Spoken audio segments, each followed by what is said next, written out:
Juan Miguel Pérez nos acompaña esta mañana y es bueno hablar con Juan Miguel a propósito de el primer año del segundo periodo de Danilo Medina o el quinto año de gobierno de Danilo Medina, y no necesariamente la evaluación de la gestión Medina, sino del país. ¿Qué país es en el que vivimos en este primer año del segundo periodo de Danilo Medina y cuánta diferencia hay entre el periodo anterior y este? Buenos días. Nosotros vivimos un país en dos tiempos, el país de la historia oficial y el país de la historia oficiosa. Y para administrar la prueba de lo que estoy diciendo, nada más hay que tomar cualquier día del año, un periódico, para conocer cuáles son las prioridades de nuestras autoridades, de nuestro gobierno. Te voy a poner un ejemplito. Hoy, miren este periódico. Blue Mall abre sus puertas, la inauguración de un centro comercial en Punta Cana. En Punta Cana. Y aquí, pequeñito, Danilo entrega la remodelación de la maternidad de Los Minas. O sea, más pequeño no puede ser. ¿Qué nos dice eso? Bueno, y lo otro es lo de los reclusos, ¿verdad? Es decir, ¿qué nos dice eso? 4 muertos. 4 muertos. Pero ¿qué nos dice eso a nivel de las prioridades del gobierno? Un gobierno que responde a privilegiar a los privilegiados. Es decir, es un gobierno donde los intereses no es que no se ocupen de los más humildes, pero siempre se ocupan de los más humildes cuando están los intereses de los poderosos resueltos. Y esa es la historia que ha pasado aquí en los últimos, yo podría decir, 4 décadas post-Trujillo. Pero no es malo que se inaugure un centro comercial de primer nivel en Punta Cana. Eso no es malo, no es negativo. No, tampoco hay que ver también lo que eso implica. Ahí se habla, por ejemplo, de empleos, ¿no? Que es lo que usualmente, ahora, ¿qué tipo de empleos? Exacto, ¿qué tipo de empleos son? ¿No? Son empleos para que haya 8,000 pesos como salario para esos jóvenes y dominicanas o dominicanos que van a trabajar ahí, ¿no? Es decir, lo que nosotros estamos viendo aquí es la institucionalización de la precariedad, la institucionalización de la incertidumbre, la institucionalización de la angustia que viven los dominicanos ante la desprotección social. Cuando nosotros hablamos, por ejemplo, de inseguridad ciudadana, habría que ampliar el concepto, ¿no? Habría que abrir hacia variables que usualmente van más allá que simplemente caminar con sosiego, con tranquilidad, con paz en las calles dominicanas. La verdadera paz social es aquella que trae tranquilidad en torno a una educación que pueda generar, ¿no?, la corrección de las desigualdades sociales que tanto afectan a una inmensa mayoría de los dominicanos y dominicanas. Pero eso amerita... Igual con la seguridad que plantearía, ¿no?, tener no solamente un seguro, como es una de las posibles objetivos que busca el presente gobierno, y lo presenta incluso como una de sus conquistas, cuando nosotros sabemos que un seguro aquí garantiza muy poco para las poblaciones que no tienen cómo pagar las diferencias en esos seguros cuando se presentan en un hospital público. Bueno, pero además el 40%, más del 50% de la población que tiene un seguro médico es del régimen subsidiado, que vaya al hospital público donde no hay nada. Exactamente. Y como un servicio como el 911, lo primero que hace es preguntarte si tú tienes o no seguro. Sí. O sea, ya te comienzan a deslindar, ¿no?, a deslindar lo que vendría a ser una ciudadanía en diferentes categorías, de acuerdo a cuánto tu cuenta tiene. Pero te preguntaba sobre el país, porque Danilo Medina llega a la presidencia de la República, nos dicen que Danilo Medina, no dicen porque aquí no han contado los votos,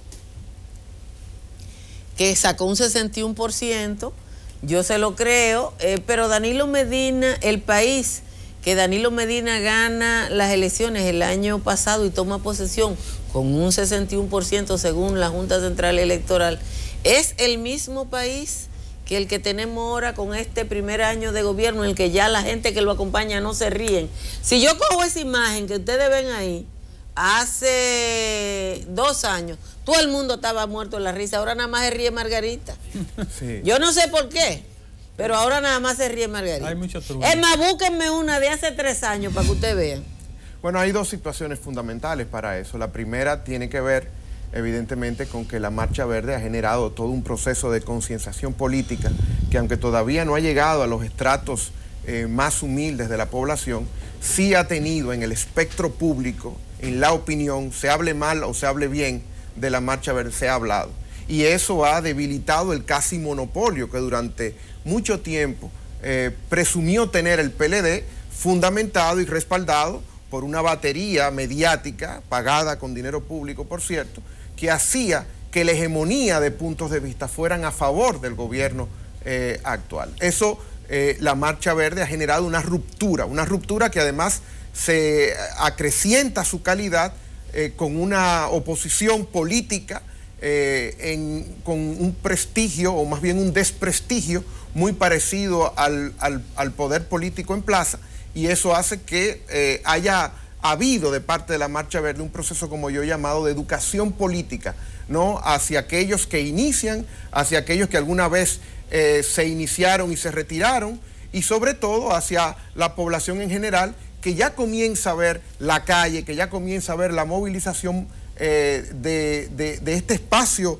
social pero politizado como una oportunidad, como un lugar no solamente de desahogo, sino también de militancia. Doctor Peña, pero hay una realidad, hay un presupuesto, hay unas inversiones que son palpables y hay unas inversiones que se manifiestan en obras públicas, que es lo que más le gusta a los gobiernos de corte PLDista y a casi a todos los gobiernos.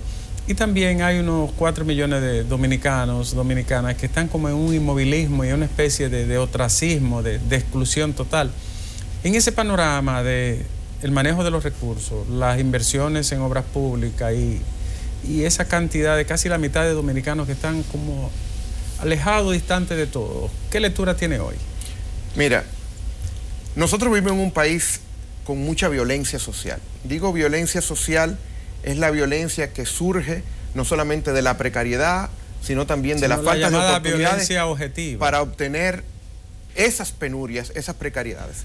La desigualdad social en nuestro país se produce, se reproduce y se acrecenta, ¿no? Pero la desigualdad, al igual que el crimen, no es un problema.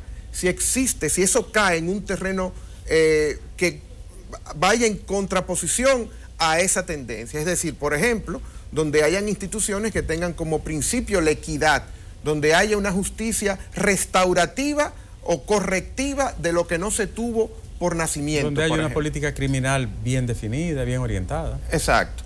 No, porque el problema no es el crimen, sino la impunidad que ampara el crimen. Siempre va a pasar el crimen por en la sociedad. Por eso se reproduce y se reproduce. Exactamente. Entonces, ¿qué sucede? Cuando eso cae en una tierra fértil para que eso continúe, sencillamente, la responsabilidad cae en la política que está gobernando en esa comunidad en específica. Y eso es lo que se apunta ahora mismo Danilo Medina y a su gobierno y a su gestión más allá de su propia administración, sino la administración del PLD, y yo diría incluso de este sistema pseudodemocrático que hace que sus instituciones, al carecer del principio equitativo, ¿no? Pues cuando se ejecuta cualquier política pública, en primer lugar se ejecuta viendo otras cosas más allá de la función social que tenga, ¿no? Y en segundo lugar, cuando se ejecuta la función social, no solamente es inefectiva porque no parte precisamente del principio de equidad, sino que parte de unos principios muchas veces desconectados unos de otros, cuando todas las políticas tienen que ver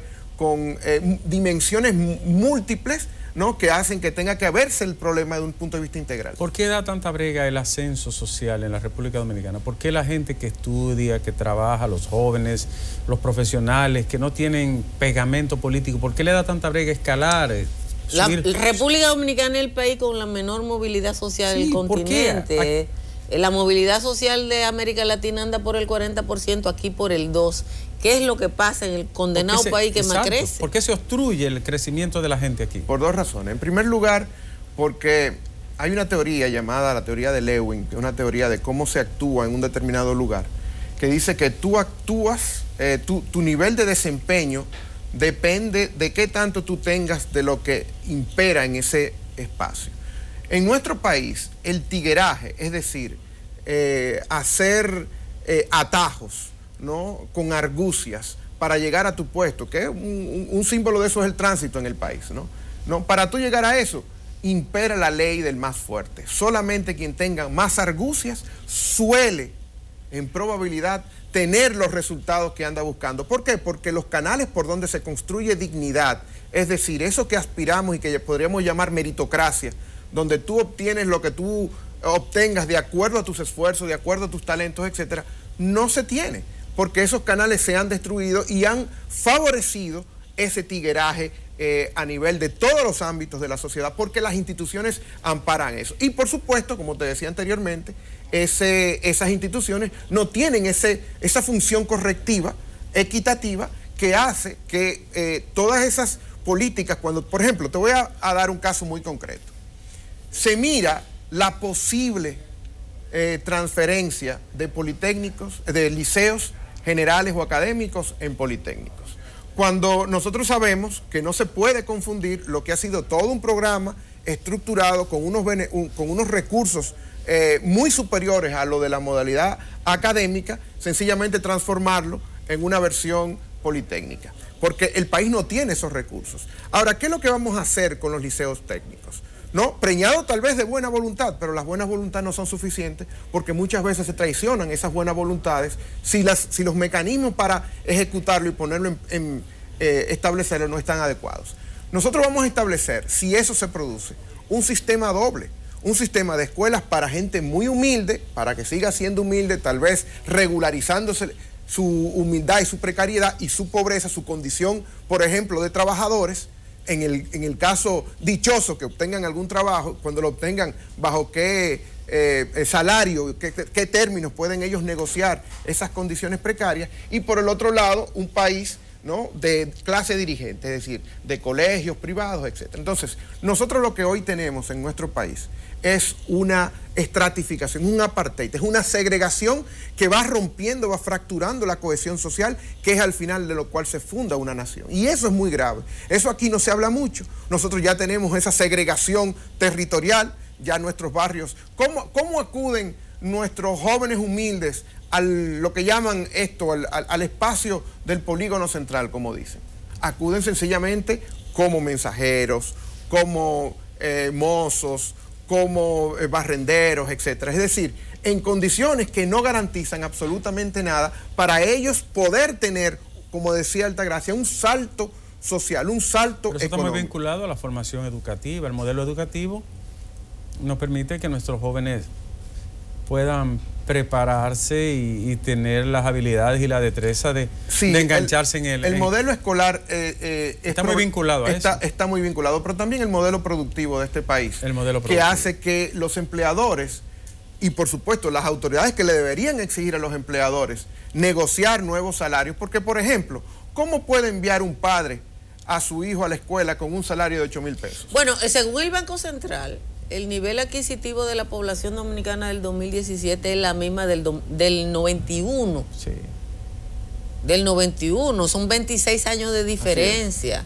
26 años de diferencia que son para la... parálisis salarial. Y de parálisis salarial en la que solo la élite vinculada a la administración pública ha ascendido socialmente. Mira, este país no está peor en términos de la desesperación, porque dentro de las poblaciones humildes existe una mística de compartir, una mística de hoy por ti, mañana por mí. Es decir, una mística en la que las penurias se pasan en conjunto, como decía Freire, se viven juntos, ¿no? Entonces, lamentablemente, cuando uno acude y ve la televisión o ve los medios de comunicación sobre lo que es actualmente las tasas de delincuencia, de actos delictivos, uno se da cuenta de la desesperación de la juventud dominicana. Porque, ¿qué es lo que es el acto delictivo? El acto delictivo no es más que esa identificación de lo que yo no tengo, lo tiene el otro, y yo tengo el derecho a tenerlo.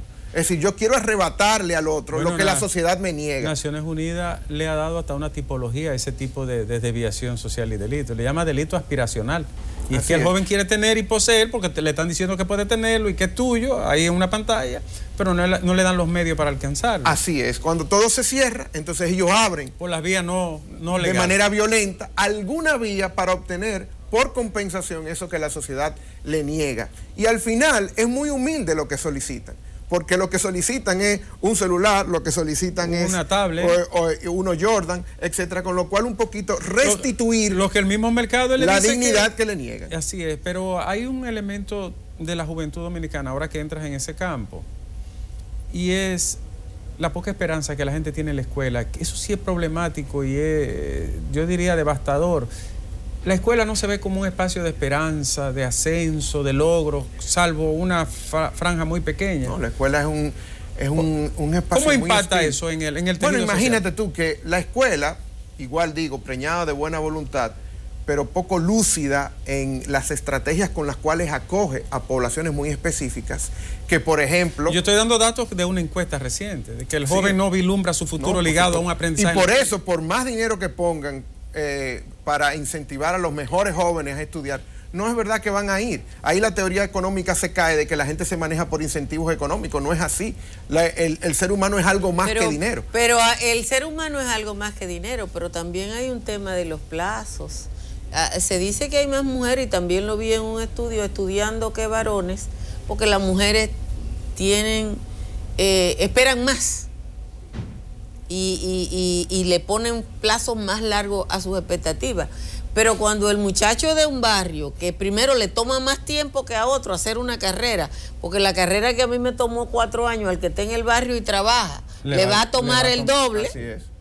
Al que, y por eso yo soy muy indulgente con mis estudiantes guasdianos cuando tienen que pasar un tiempo mucho más del acostumbrado en las universidades privadas, porque tienen que trabajar, porque tienen que tener responsabilidades. Tienen que ganarse la vida, supuesto. Pero ese muchacho que le toma el doble hacer una carrera y que se gradúa, y si es mensajero va a seguir siendo mensajero, sabe que el hijo de un ministro fue a una universidad en el extranjero que se pagó con el dinero público, que se graduó y que cuando viene es viceministro. Aquí hay gente que su primer empleo ha sido viceministro. El primero es ser hijo. Y eso bueno, ese es el primer hijo. Y eso que tú dices, donde más se cuece es en la clase media. De hecho, la motivación esencial con la cual la clase media que ha salido a la Marcha Verde, ha salido a esa marcha, ¿no?, ha sido precisamente por ese trabajo que hace, y cuando ve al lado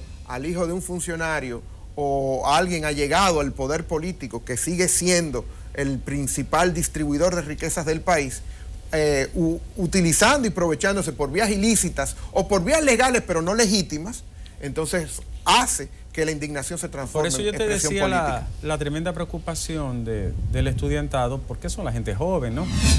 Que solamente un 18 punto algo por ciento, menos de un 20% de los estudiantes tengan cierta esperanza en su formación, en su escuela, en su universidad. Yo digo que es un peligro. Sí, eso. Porque mira, el agente social, el ser, la persona, va informándose muchas veces de manera inconsciente, es decir, que no sabe lo que entra, pero eso se va cociendo dentro, ¿no?, sobre los niveles de probabilidades que tiene y sobre todo, qué nivel de probabilidad tiene él de salir del circuito de reproducción social en el que se encuentra y qué tanto la escuela podría intervenir como un interruptor o no de esas posibilidades, esos carriles, esos rieles por donde la vida le ha hecho transitar, y que ellos se van informando, comenzando por sus mayores, por su entorno, va diciendo, bueno, si yo tengo a alguien que tuvo esto, yo puedo tenerlo también, pero si yo tengo a alguien que no tuvo nada, ¿cómo yo voy a hacer? Por eso la profusa práctica de las bancas de apuestas en nuestro país, porque echan literalmente su suerte al azar cuando los carriles ordinarios por los cuales una sociedad debe presentarle a la persona dónde transitar para poder adquirir lo que tiene que adquirir como derecho, ¿no?, y legitimidad, pues entonces acude a estos medios alternativos. El otro elemento en este caso, no sé qué lectura tú tienes, los paradigmas que tiene la sociedad de hoy en República Dominicana. ¿En qué espejo se están mirando los jóvenes dominicanos? Precisamente en lo que la clase dirigente le ha puesto como evidencia de lo que es ser importante en una sociedad. Los vehículos, los haberes, la prestación, no importa cómo tú obtengas esa prestación y ese prestigio, eso no importa con cuáles medios tú has llegado a ellos, sino es sencillamente tenerlo como título, como certificación de que tú eres importante en una sociedad. Bueno. Hay un elemento que yo no quiero que se acabe el tiempo sin hablar de eso. Ayer, Yanilda Vázquez, una dirigente del PRM, publicó un tuit que ya ella lo borró, pero Felipe Victorino lo rescató en su cuenta y yo lo pude... póncheme la tableta. Ahí está Yanilda Vázquez, que dice que la Marcha Verde es el PRM y el PRM es la Marcha Verde. Yo sé que eso no es verdad, que es una metedura de pata de Yanilda, que tiene derecho a meter la pata. Sí, porque uno de los artes que tenemos es el arte de equivocarnos. Sí, sí. Yanilda tiene derecho a meter la pata. Obviamente que ella se dio cuenta porque yo entré a ese tweet. Obviamente que lo borró, pero Felipe Victorino lo tiene ahí. Y como Felipe Victorino lo tenía ahí, yo sabía que Felipe lo tenía, lo busqué por esa vía. Ella no pudo borrar eso. ¿Cuál es la situación de esa oposición política que parece tan metida en el mismo sancocho que el gobierno? Y tan desorejada como esa opinión. Y tan desorejada como la opinión de Yanilda. Es una opinión totalmente díscola, ¿no? Eso es lo coviejismo político, en buen dominicano, pero bueno. Porque lo primero que debió de pensar ella, pero la Marcha Verde tiene gente imputada en Odebrecht. Bueno, pero no solo eso. Bueno, si el PRM tenía la capacidad de movilizar a la gente, ¿por qué no lo hizo? ¿Cómo? Lo esencial para una respuesta es ¿cómo es posible que este partido que está tratando de desligarse, ¿no? Reafirme como presidente a un imputado y reafirme como vocero en la Cámara de Diputados a un imputado también? ¿Solo el PRM puede hacerlo? Solo el PRM. Es decir, nosotros tenemos una situación en la que el PLD es pero tan conservador que solo el PRM en el espectro político es más conservador que el PLD. Por eso el prestigio de otras formas de hacer política que van más allá de los partidos tradicionales y que van más allá incluso de los mecanismos que preserva este sistema, muy exiguo, por cierto, para organizarse y militar en política, como la Marcha Verde. Con tu ojo de sociólogo, ¿cómo tú perfilas la Marcha Verde a futuro? Grandes retos. Primero, la conservación de eso que está pasando ahora mismo, es decir, los recorridos. Necesita todavía, por supuesto, llegar a puntos de la sociedad dominicana en lo que no ha llegado. No es fácil, porque decirle a una persona, mira, militar en política en nuestro país cuesta dinero. Cuesta dinero porque tú tienes que tener las ocupaciones en ocio al momento de ir a marchar, porque tú tienes que tener gente que te cuide los niños, porque tú tienes que tener los suficientes recursos, no solamente económicos, sino intelectuales, para disentir, ¿no?, de lo que te presentan los medios de comunicación como la verdad, esa historia oficial, y cómo tú subvertir esa historia oficial con la historia oficiosa que tú estás viviendo. Cómo no, cómo tener posibilidades de militar, de tener a alguien que pueda llegar a tu casa y tú salir con él a militar. Esos son los retos importantes que tiene la Marcha Verde, donde yo siempre he dicho, el prestigio está ahí porque la causa es indudablemente fuerte. Ahora, la constancia es lo que va a generar su victoria, que es ya una victoria grande, porque yo considero a la Marcha Verde como la gran educadora en los últimos 20 años que ha tenido este país. En República Dominicana, y sigo hablando de lo mismo, cuando hemos tenido una gran movilidad social, viene un gran momento de reflujo, y no solo eso, el saldo del reflujo lo cobra el conservadurismo. En el 84 lo cobró Balaguer, sí. Con el retorno a la presidencia. Movilización social, ¿tú quisiste decir? Sí, cuando hay una movilización social, aquí la movilización popular en República Dominicana la ha cobrado la derecha. La cobró Balaguer, después la cobró Leonel Fernández, que ha resultado más conservador que Balaguer. Ya uno oyó al vocero ayer en la Cámara de Diputados diciendo, no, ahora llegamos los ultraconservadores. Sí, es que él sabe lo que eso significa, ¿no? Bueno, él lo dijo a propósito del tema de las 3 causales del aborto, ¿no? Sí, él vino como el tiburón. Sí. Y viven felizmente su edad media. Sí. Pero no tiene aprensión un analista de la sociedad respecto a que este movimiento de nuevo provoca un reflujo que lleve a una sociedad más conservadora, que yo creo que ya la dominicana es la sociedad más conservadora del Caribe. No, porque ahora mismo hay un ciclo político que está permitiendo de que la Marcha Verde, aunque es un movimiento social, se esté transformando en un capital político. Y ese capital político por ahora no tiene quien lo quien lo sepulte, ¿no? Nosotros recordamos que si el PLD llegó al poder en el 96, aunque fue en parte por el Frente Patriótico, fue también por la acumulación política que el prestigio de una corriente liderada también por un muy reputado líder como Bosch, ¿no?, permitió que se estableciera una plataforma y sobre todo un capital político en la gente que dio las condiciones de posibilidad para un Leonel Fernández en aquel tiempo. Eso desinfló, por supuesto, todo ese bloque progresista, ¿no?, que se había acumulado. Hoy en día, el bloque progresista, aún más diverso en términos ideológicos e incluso ni siquiera ideológicamente identificado, está teniendo en la Marcha Verde precisamente esa cohesión, esa hechura, esa acumulación. Y yo creo que eso todavía queda mucho por desarrollar, ¿no?, dentro de ese embrión que apenas se ha abierto. Pues muchísimas gracias, Juan Miguel Pérez.